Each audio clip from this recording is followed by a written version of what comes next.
Together with our differences, together we are bolder, braver, stronger. You're in the recognition phase. Your consistency and hard work has paid off.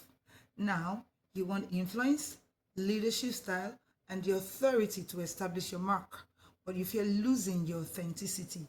Welcome to Holding Conversations, the space where we use conversations to turn life's transitions into lessons for growth.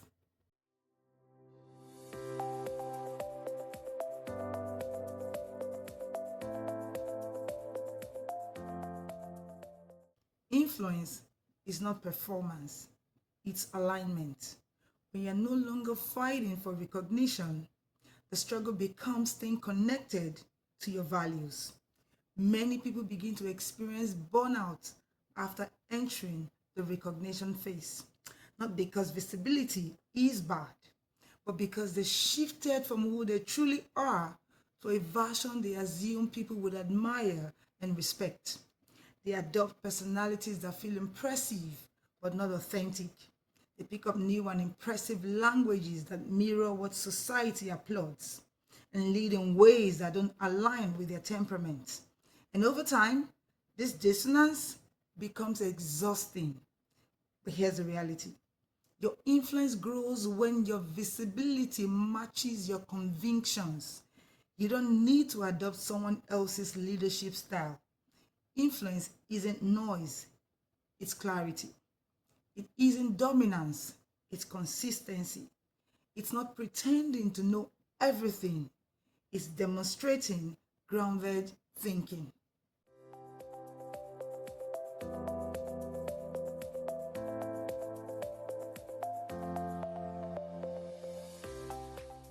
Now, here's the take. If you are analytical, lead with structure. If you're relational, lead with connection. If you're visionary, lead with perspective. Growth is not the danger. Losing yourself in the process is the danger.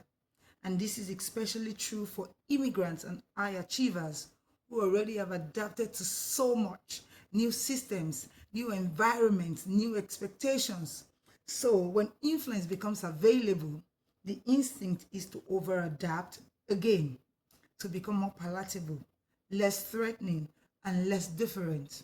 But influence that requires you to erase yourself is not influence, it's assimilation at the cost of identity.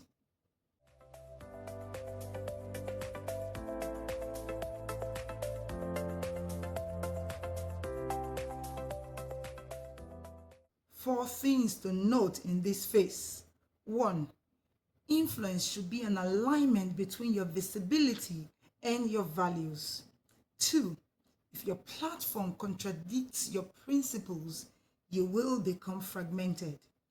3. If your leadership style contradicts your personality, depletion sets in. And 4. When you lead with authenticity, influence becomes sustainable. So ask yourself, what do I genuinely stand for? What kind of leadership style feels natural to me? What behaviors violate my integrity, even if it brings applause?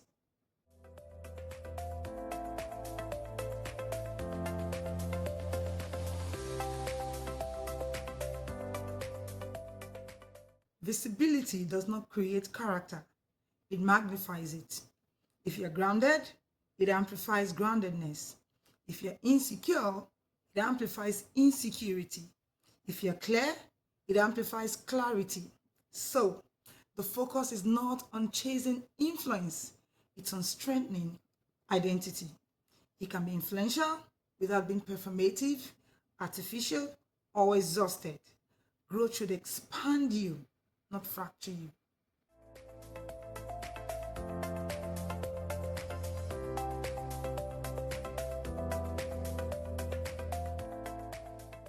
Now here's my call to action.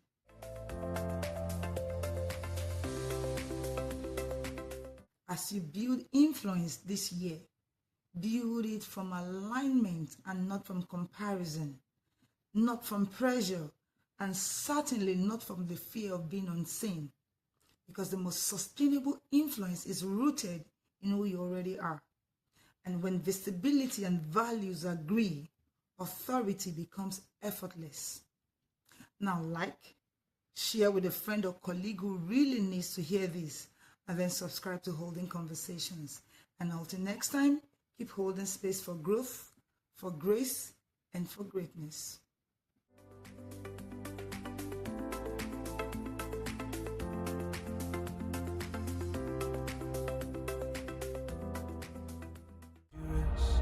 Together with our differences, together we are bolder, braver, stronger.